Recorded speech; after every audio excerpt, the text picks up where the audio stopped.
ज्यादा विचार आपको नहीं सताएंगे, बस आपकी सोच को बदलो। ऐसा गौतम बुद्ध ने कई सालों पहले अपने शिष्यों से क्यों कहा था? इसके पीछे का रहस्य क्या है? आज इसी रहस्य के बारे में हम गौतम बुद्ध की कहानियों के माध्यम से जानेंगे। तो चलिए बिना देर किए उन कहानियों की शुरुआत करते हैं। पहला विचार, आप अपनी सोच को बदलो। आपको सुनकर आश्चर्य होगा कि आप जैसा सोचते हैं ठीक वैसा ही आपके जीवन में घटित होने लगता है। नजरें बदलो तो नजारे बदल जाएंगे। जीवन में आने वाली हर परेशानी एवं सुख दुख के कारण के लिए हम स्वयं जिम्मेदार हैं, जो केवल हमारे मन के अंदर निर्माण किए संकल्प की वजह है। कोई कहता है सुख और दुख देने वाला तो भगवान है, लेकिन भगवान न हमें सुख देता है न दुख देता है। अगर ऐसा हो भी जाए तो वह भी कर्म बंधन में आ जाएगा, किंतु परमात्मा कर्म बंधन से मुक्त है। जब आप नेकी के राह पर चलते हैं तब भगवान आपको सुख का रास्ता अवश्य बताते हैं, लेकिन कर्म तो हमें ही करना है। बाकी आपकी सकारात्मक सोच बहुत ज्यादा महत्वपूर्ण है, जो आपके भविष्य की नींव रखती है।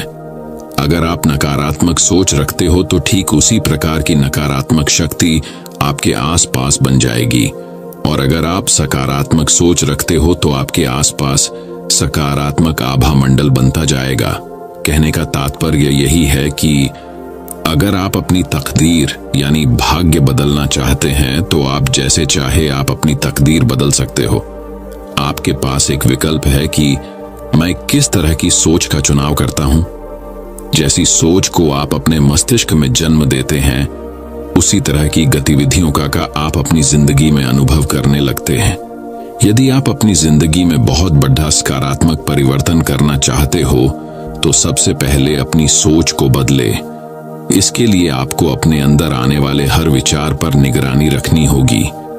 आपको अपने विचारों के प्रति हमेशा जागरूक बनना पड़ेगा। आप हमेशा अपने अच्छे विचारों को चुनें और स्वयं को संकल्प दे कि मैं अपने विचारों का मालिक हूं अथवा रचयिता हूं। आप अपने इस विचार को बार बार दोहराइए, फिर देखिए कि आपके जीवन में किस प्रकार के चमत्कार घटित होने लगते हैं। प्रसिद्ध उद्योगपति धीरू भाई अंबानी जी का कहना था कि जो सपने देखने की हिम्मत रखते हैं वो पूरी दुनिया जीत सकते हैं। अब्राहम थॉमस लिंकन भी कम पढ़े लिखे थे। अपनी गरीबी के कारण उन्होंने अपनी पढ़ाई जैसे तैसे पूर्ण की थी।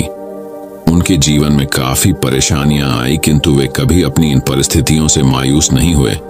हर वक्त सकारात्मक विचार और उमंग एवं उत्साह से आगे बढ़ते गए और एक दिन वे संयुक्त राष्ट्र संघ के राष्ट्रपति बने। दूसरा विचार, अपने आप में सपने सजाने की आदत डालो। सपना सजाना कोई बुरी बात नहीं है। अगर आप अपने मानसिक पटल पर कोई तस्वीर देखते हो तो वह सबसे पहले आपके वृत्ति में आता है, और वही प्रक्रिया अगर हम बार बार करते हैं तो वह हमारे संस्कार बन जाते हैं और वैसी हमारी प्रवृत्ति बनती जाती है। तो हमारे मानसिक तस्वीर की प्रक्रिया की प्रबल शक्ति का कारण यह है कि जब आप दिमाग में मनचाही चीजों के साथ आप तस्वीर बनाने लगते हो तो आपके मन के भाव जागृत होते जाते हैं, और यह भावनाएं जितनी सशक्त होगी उतनी ब्रह्मांडीय शक्ति आपके लिए सकारात्मक वायुमंडल अथवा माहौल बना देगी। राइट ब्रदर ने एक बात ठान ली थी कि हमें आकाश में उड़ना ही है। वर्ष 1903 में उनकी मेहनत कामयाब हुई और दुनिया का सबसे पहला हवाई जहाज को उन्होंने निर्मित भी किया। तीसरा विचार, अपने दिमाग को शांत रखें। अपने मस्तिष्क पर विजय पाने का एक मजेदार तरीका है। अपने दिमाग को शांत रखिए। उसके लिए नित्य सुबह शाम आधा से 1 घंटा मेडिटेशन यानी ध्यान करें। मेडिटेशन से विचारों को नियंत्रित करने में मदद मिलती है और सारा शरीर चार्ज हो जाता है, जिसके कारण दिन भर स्फूर्ति रहती है। व्यर्थ विचार और नकारात्मक विचारों का परहेज करें। ऐसे माहौल से दूर रहे जहां नकारात्मकता हो। झूठी बातें, झूठा व्यवहार न करें, जिसके कारण मन अधिक मात्रा में तर्क वितर्क करता है एक झूठ छिपाने के लिए।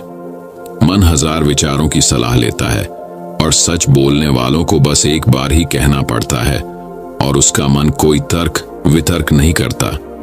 हमारे आर्षि मुनि की वाणी में इतनी शक्ति होती थी कि उनके द्वारा कहे गए कथन सत्य हो जाता थे। सत्य बोलने से वाणी की सिद्धि अपने आप प्राप्त होती है और हमारी संकल्प शक्ति बढ़ती है, जिसके कारण हमारे केवल एक संकल्प मात्र से हमें सफलता मिल जाती है। चौथा विचार, अपने आप पर यकीन करें। आप पहले अपने प्रति यकीन करना सीखें। अपने आत्मविश्वास को जगाए कि मैं किसी भी हालत में अपना अधिकार प्राप्त कर ही लूंगा।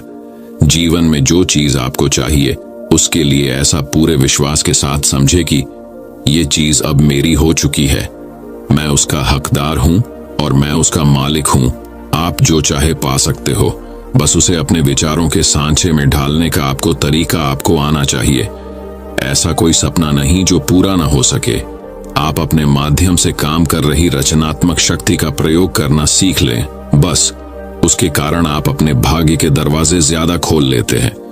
आप जब बुखार से पीड़ित हो, तब जब आप ऐसे डॉक्टर के पास जाते हो जिन पर आपका 100% यकीन है, और वह डॉक्टर अगर आपको एक शुगर की गोली देकर बड़े विश्वास के साथ कहे आप बिल्कुल ठीक हो जाएंगे, तो आपको आपकी डॉक्टर के प्रति आस्था आपको बिल्कुल स्वस्थ कर देगी। यही है यकीन करने की शक्ति। पांचवा विचार, प्राप्ति की महसूसता करें। जो चीज आप पाना चाहते हैं उसके बारे में ऐसा सोचें कि वह चीज आपको मिल गई। मनचाही चीजों की साकार कल्पना करें।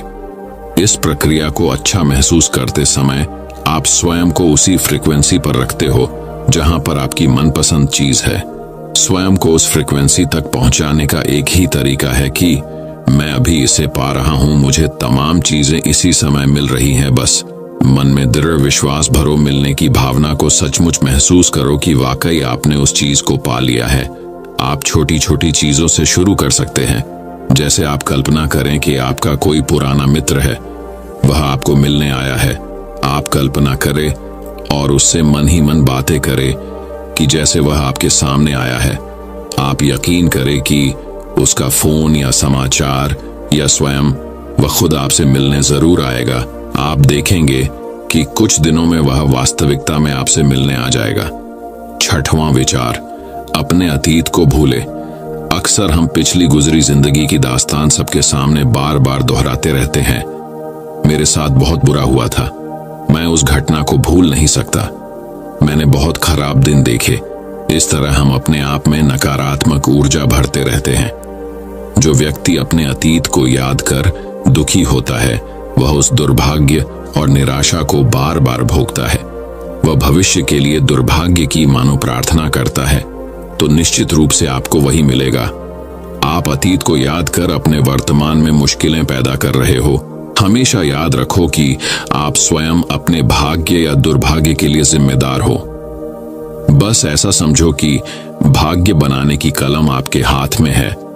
ऐसा कभी नहीं सोचो कि मैं ये कर नहीं सकता, मेरे पास पर्याप्त पैसे नहीं है, मेरी काबिलियत नहीं है, मैं ऐसा नहीं हूं, मैं कुछ भी नहीं हूं। यह कहकर तथा सोचकर आप अपने भविष्य को गलत मार्ग पर ले जा रहे हो। आप स्वयं को यह संकल्प दे कि मैं ऊर्जावान हूं, मैं स्वस्थ हूं, मैं संपन्न हूं, मैं प्रेमपूर्ण हूं, मैं खुश हूं। इस तरह की संकल्प धारा आपकी हर विषम परिस्थिति को अनुकूल बना देती है। बस आपका संकल्प शक्तिशाली हो। मन में यह संकल्प कभी ना लाए कि क्या ऐसा भी हो सकता है। तो दोस्तों, चलिए अब बढ़ते हैं हमारे गौतम बुद्धा की पहली कहानी की तरफ। पहली कहानी, जब बुद्ध ने एक व्यक्ति के पिता को स्वर्ग भेजा। भारत में जब आपके माता पिता या दादा दादी की मृत्यु हो जाती है तो क्या करना है, इसकी एक विस्तृत व्यवस्था है। ऐसा हुआ कि एक आदमी मर गया और उसका बेटा यह सुनिश्चित करना चाहता था कि उसके पिता स्वर्ग जाएं। कस्बे में कई ट्रैवल एजेंट हैं जो स्वर्ग के लिए टिकट बुक करते हैं। वह ट्रैवल एजेंट से ट्रैवल एजेंट के पास गया और हर कोई बुकिंग लेने को तैयार था, लेकिन किसी के पास कंफर्म टिकट नहीं था। लेकिन वह अपने पिता के लिए कंफर्म टिकट चाहते थे। तब उसे पता चला कि उस दिन गौतम बुद्ध स्वयं शहर में थे। एक प्रबुद्ध व्यक्ति का मतलब है कि उसके पास भगवान के साथ एक हॉटलाइन है। यदि वह स्वयं तुम्हारे पिता की सिफारिश करता है तो तुम्हारे पिता बिना द्वार पर रोके सीधे स्वर्ग चले जाते हैं। इसीलिए वह उसकी तलाश में निकल पड़ा। गौतम नगर के बाहर एक विशाल तालाब के सामने एक पेड़ के नीचे बैठे थे। वह गया और उनके पैरों पर गिर गया और मगरमच्छ की तरह उनके पैर पकड़ लिए और कहा, मेरे पिता एक अच्छे इंसान थे और उनका निधन हो गया। मैं चाहता हूं कि आप यह सुनिश्चित करें कि वह स्वर्ग जाएं। उन्हें ऊपर जाना चाहिए, नीचे नहीं। इससे पहले कि गौतम अपना मुंह खोल पाते, उन्होंने कहा, आपको नहीं कहना चाहिए। भारत में एक परंपरा है कि यदि कोई आपके पास आकर अनुरोध करता है, मैं आपसे कुछ पूछने जा रहा हूं, तो आपको मना नहीं करना चाहिए। इसका मतलब है कि आप नहीं कह सकते, क्योंकि वह इसके लिए बहुत बेताब है। आपके पास कोई विकल्प नहीं है। तो गौतम ने कहा, अब मैं क्या कर सकता हूं? तुमने पहले ही मुझ पर यह प्रतिबंध लगा दिया है, मैं मना नहीं कर सकता। ठीक है, तुम एक काम करो, घर वापस जाओ। 4 बजे नदी में स्नान करना। सुबह एक मिट्टी का बर्तन लेना और उसमें आधा पत्थर और आधा मक्खन भरना। उसे कपड़े से बांधना और यहाँ ले आना, और हम देखेंगे कि हम तुम्हारे पिता के लिए क्या कर सकते हैं। हमारा आदमी गया। यदि आपके पिता स्वर्ग जा रहे हैं, तो क्या आप एक छोटा बर्तन ले जा सकते हैं?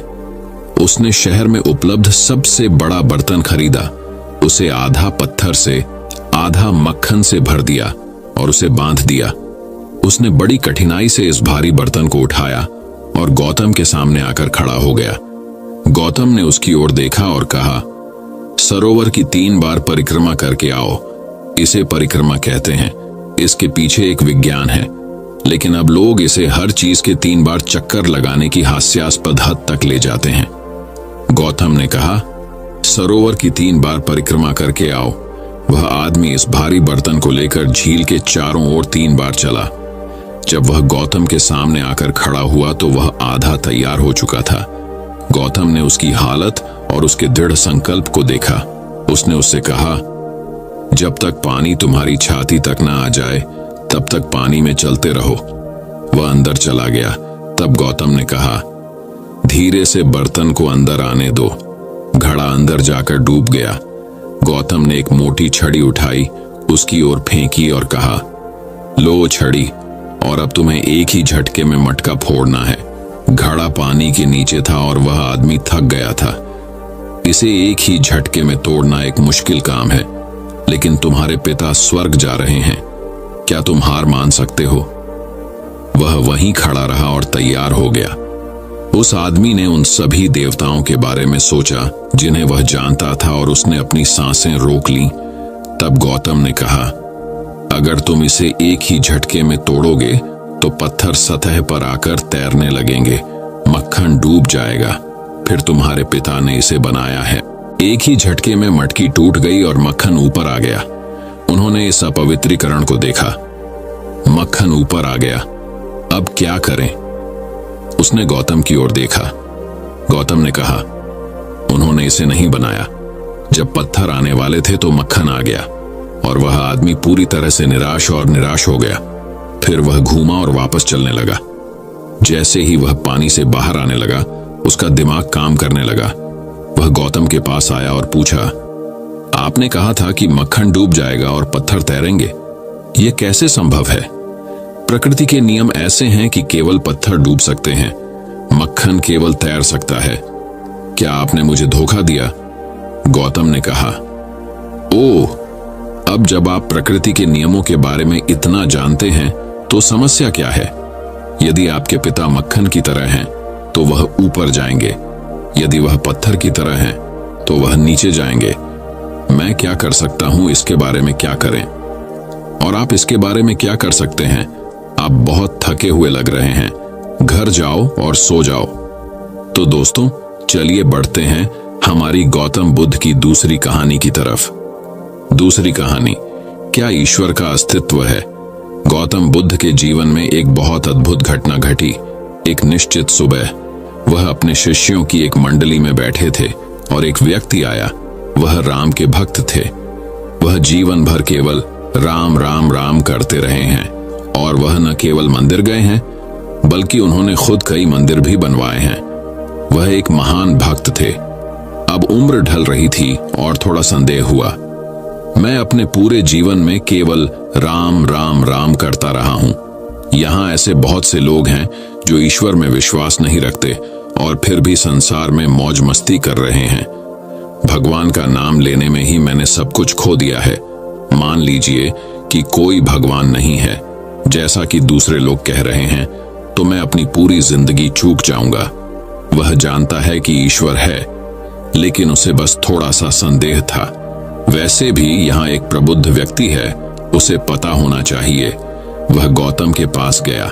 सुबह सुबह सूरज निकलने से पहले वह छाया में खड़ा हो गया और पूछा, क्या ईश्वर है? गौतम ने उस आदमी की ओर देखा और कहा, नहीं। पहली बार उन्होंने स्पष्ट रूप से नहीं कहा। वहां मौजूद सभी शिष्यों के लिए यह हर समय एक संघर्ष था कि ईश्वर है या नहीं। यह एक जबरदस्त संघर्ष है जो हजारों वर्षों से चला आ रहा है। जब से मनुष्य इस ग्रह पर अस्तित्व में आया है, तभी से उसके भीतर यह संघर्ष जारी है। विश्वासियों और अविश्वासियों दोनों के लिए संघर्ष जारी है। पहली बार गौतम ने जोर देकर कहा नहीं और राहत की बड़ी सांस ली। अब तुम्हें संघर्ष नहीं करना पड़ेगा। वहां भगवान नहीं है, कोई भी आपकी जासूसी नहीं कर रहा है। आप अपने जीवन के साथ जो चाहें कर सकते हैं। इसका आनंद, बड़ी राहत हुई। शाम को एक और आदमी आया। ये आदमी चार्वाक था। ये पूरी तरह से भौतिकवादी हैं, जो देखते हैं उसके अलावा किसी और चीज पर विश्वास नहीं करते हैं। उस समय देश में पेशेवर चार्वाक हुआ करते थे। वे आपके शहर में आएंगे और चुनौती देंगे, मैं तुम्हें साबित कर दूंगा कि कोई भगवान नहीं है। यदि तुम मुझे साबित कर दो कि भगवान है तो मैं तुम्हें इतना पैसा दूंगा, लेकिन अगर मैं तुम्हें साबित कर दूं कि कोई भगवान नहीं है तो तुम्हें मुझे इतना पैसा देना होगा। ये उनका पेशा है। वह एक विशेषज्ञ चार्वाक था। हो सकता है कि आप 50 वर्षों से ईश्वर में विश्वास करते आ रहे हों, लेकिन यदि आप उनसे 15 मिनट भी बात करेंगे तो वह आपको साबित कर देंगे कि कोई ईश्वर नहीं है। उन्होंने साबित कर दिया है कि हजारों लोगों के लिए कोई भगवान नहीं है। उनकी उम्र ढलती जा रही थी और एक लघु शंका आई, मान लीजिए कि ईश्वर है। इतने लंबे समय तक भगवान नहीं साबित करने के बाद जब मैं वहां जाऊंगा तो क्या वह मुझे अकेला छोड़ देगा? पहले से ही ये विश्वासी कहते हैं कि ईश्वर बहुत प्रतिशोधी है। क्या वह मुझे अकेला छोड़ देगा? थोड़ा सा डर आ गया। वह जानता था कि निश्चय ही कोई ईश्वर नहीं है, लेकिन बस थोड़ा सा संदेह हुआ। शाम को सूरज डूबने के बाद वह गौतम के पास आया और छाया में खड़े होकर उसने वही प्रश्न पूछा, क्या ईश्वर है? गौतम ने उस आदमी की ओर देखा और कहा, हाँ। शिष्यों में फिर उथल पुथल मच गई। सुबह वे बड़े प्रसन्न हुए कि ईश्वर नहीं है। सांझ वह कहता है, ईश्वर है। गौतम क्या खेल रहा है? आखिर खेल क्या है?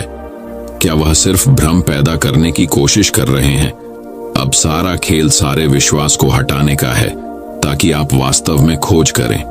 विश्वास से तो तुमने खोज ही नष्ट कर दी। तो दोस्तों, चलिए बढ़ते हैं हमारी गौतम बुद्ध की तीसरी कहानी की तरफ। दोस्तों, एक बार की बात है, एक औरत अपने घर से बाहर निकलती है। उसने घर के सामने सफेद लंबी दाढ़ी में 3 साधु महात्माओं को बैठा हुआ देखा। वह उन्हें पहचान नहीं पाई तो उसने उन साधुओं से कहा, मैं आप लोगों को नहीं पहचानती, बताइए आपका क्या काम है? सभी साधुओं ने बोला, हमें भोजन करना है। स्त्री बोली, ठीक है, कृपया मेरे घर में पधारिए और भोजन ग्रहण कीजिए। क्या तुम्हारा पति घर में है? एक साधु ने प्रश्न किया। नहीं, वह कुछ देर के लिए बाहर गए हैं, औरत ने उत्तर दिया। तब हम अंदर नहीं आ सकते, तीनों एक साथ बोले। थोड़ी देर में पति घर वापस आ गया। उसे साधुओं के बारे में पता चला तो उसने तुरंत अपनी पत्नी से उन्हें पुनः आमंत्रित करने के लिए कहा। औरत ने ऐसा ही किया। वह साधुओं के समक्ष गई और बोली, जी, अब मेरे पति वापस आ गए हैं, कृपया आप लोग घर में प्रवेश करिए। साधुओं ने स्त्री को बताया, हम किसी घर में एक साथ प्रवेश नहीं करते। स्त्री ने कहा, ऐसा क्यों है? औरत ने अचरज से पूछा। जवाब में पास में खड़े साधु ने बोला, पुत्री, मेरी दाईं तरफ खड़े साधु का नाम धन और बाईं तरफ खड़े साधु का नाम सफलता है और मेरा नाम प्रेम है। अब जाओ और अपने पति से विचार विमर्श करके बताओ कि तुम हम तीनों में से किससे बुलाना चाहती हो। औरत अंदर गई और अपने पति से सारी बात बता दी। पति बेहद खुश हो गया। वाह, आनंद आ गया, चलो जल्दी से धन को बुला लेते हैं। उसके आने से हमारा घर धन दौलत से भर जाएगा और फिर कभी पैसों की कमी नहीं होगी। औरत बोली, क्यों न हम सफलता को बुला लें। उसके आने से हम जो करेंगे वो सही होगा और हम देखते देखते धन दौलत के मालिक भी बन जाएंगे। तुम्हारी बात भी सही है, पर इसमें मेहनत करनी पड़ेगी। मुझे तो लगता ही धन को ही बुला लेते हैं। पति बोला। थोड़ी देर उनकी बहस चलती रही, पर वो किसी निश्चय पर नहीं पहुंच पाए और अंततः निश्चय किया कि वह साधुओं से यह कहेंगे कि धन और सफलता में जो आना चाहे आ जाए। औरत झट से बाहर गई और उसने यह आग्रह साधुओं के सामने दोहरा दिया। उसकी बात सुनकर साधुओं ने एक दूसरे की तरफ देखा और बिना कुछ कहे घर से दूर जाने लगे। अरे आप लोग इस तरह वापस क्यों जा रहे हैं? औरत ने उन्हें रोकते हुए पूछा। पुत्री, दरअसल हम तीनों साधु इसी तरह द्वार द्वार जाते हैं और हर घर में प्रवेश करने का प्रयास करते हैं। जो व्यक्ति लालच में आकर धन या सफलता को बुलाता है, हम वहां से लौट जाते हैं, और जो अपने घर में प्रेम का वास चाहता है, उसके यहाँ बारी बारी से हम दोनों भी प्रवेश कर जाते हैं। इसलिए इतना याद रखना कि जहां प्रेम है वहां धन और सफलता की कमी नहीं होती। ऐसा कहते हुए धन और सफलता नामक साधुओं ने अपनी बात पूर्ण की। तो दोस्तों, चलिए बढ़ते हैं हमारी गौतम बुद्ध की चौथी कहानी की तरफ। गुरुकुल में शिक्षा प्राप्त कर रहे शिष्यों में आज काफी उत्साह था। उनकी 12 वर्षों की शिक्षा आज पूरी हो रही थी और अब वो अपने घरों को लौट सकते थे।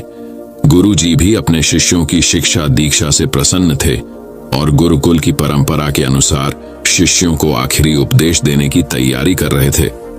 उन्होंने ऊंची आवाज में कहा, आप सभी एक जगह एकत्रित हो जाएं, मुझे आपको आखिरी उपदेश देना है। गुरु की आज्ञा का पालन करते हुए सभी शिष्य एक जगह एकत्रित हो गए। गुरुजी ने अपने हाथ में कुछ लकड़ी के खिलौने पकड़े हुए थे। उन्होंने शिष्यों को खिलौने दिखाते हुए कहा, आपको इन तीनों खिलौनों में अंतर ढूंढने हैं। सभी शिष्य ध्यानपूर्वक खिलौनों को देखने लगे।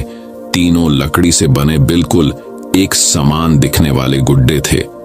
सभी चकित थे कि भला इनमें क्या अंतर हो सकता है। तभी किसी ने कहा, अरे ये देखो, इस गुड्डे में एक छेद है। ये संकेत काफी था।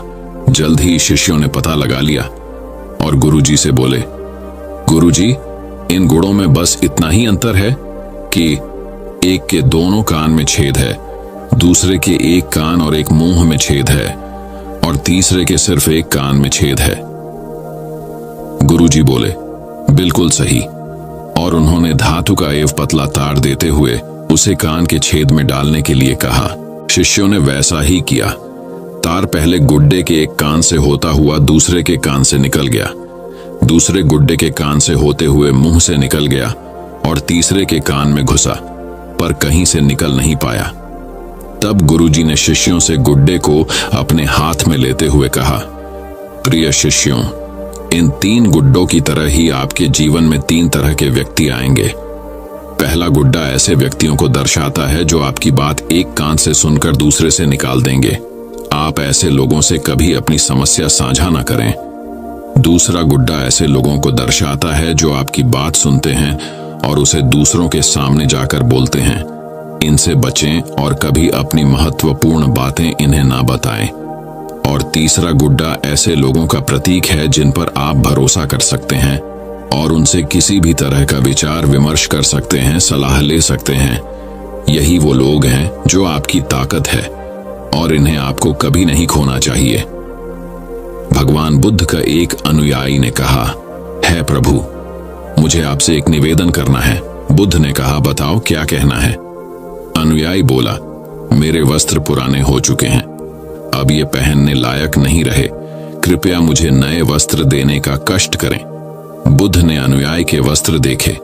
वे सचमुच बिल्कुल जीर्ण हो चुके थे और जगह जगह से घिस चुके थे।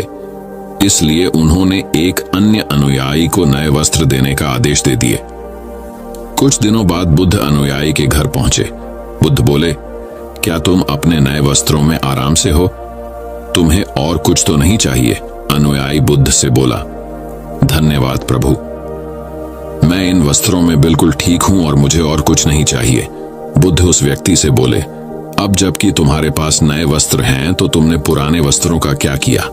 अनुयायी ने कहा, मैं अब उसे ओढ़ने के लिए प्रयोग कर रहा हूं। बुद्ध उस व्यक्ति से बोले, तो तुमने अपनी पुरानी ओढ़नी का क्या किया? अनुयायी बोला, जी मैंने उसे खिड़की पर पर्दे की जगह लगा दिया है। बुद्ध बोले, तो क्या तुमने पुराने पर्दे को फेंक दिया? अनुयायी ने कहा, जी नहीं, मैंने उसके 4 टुकड़े किए और उनका प्रयोग रसोई में गर्म पतीलों को आग से उतारने के लिए कर रहा हूं। बुद्ध ने फिर कहा, तो फिर रसोई के पुराने कपड़ का क्या किया? अनुयायी बोला, अब मैं उन्हें पोंछा लगाने के लिए प्रयोग करूंगा। बुद्ध बोले, तो तुम्हारा पुराना पोछा क्या हुआ? अनुयायी ने कहा, प्रभु वो अब इतना तार तार हो चुका था कि उसका कुछ नहीं किया जा सकता था, इसलिए मैंने उसका एक एक धागा अलग कर दिए कि बातियां तैयार कर लीं। उन्हीं में से एक कल रात आपके कक्ष में प्रकाशित था। बुद्ध अनुयायी से संतुष्ट हो गए। वो प्रसन्न थे कि उनका शिष्य वस्तुओं को बर्बाद नहीं करता और उसमें समझ है कि उनका उपयोग किस तरह से किया जा सकता है। दोस्तों, मैं उम्मीद करता हूं कि यह कहानी सुनने से आपके जीवन में अच्छे बदलाव आए होंगे। आपको इस वीडियो से क्या सीखने मिला ये कमेंट करके जरूर बताएं और अपने परिवार, दोस्तों या आपके करीबी इंसान के साथ ये कहानी शेयर करके उन्हें भी इस ज्ञान से परिचित करवाएं। बाकी अगर आपको यह वीडियो दिल से अच्छी लगी हो तभी इस वीडियो को लाइक कर देना और आपने अब तक इस चैनल को सब्सक्राइब ना किया हो तो चैनल को सब्सक्राइब भी जरूर कर देना। आपका हर दिन शुभ हो और खुशियों से आपका जीवन भरा रहे।